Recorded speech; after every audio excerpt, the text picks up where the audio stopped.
Dito tayo talaga sa ano, taniman ng mga repolyo.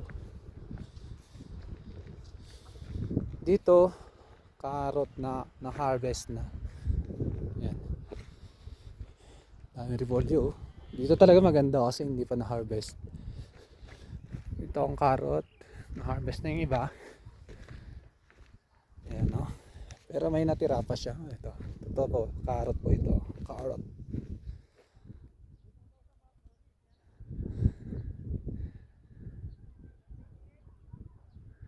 Puro tariman na pala rito.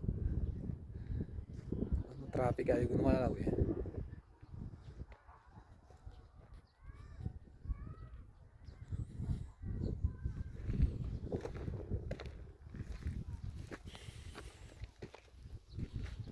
Oh, ay saka tumingin, no? Puro taniman ng repolyo.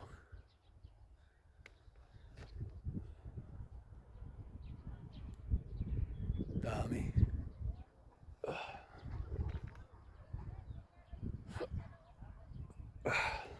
Ganda tignan.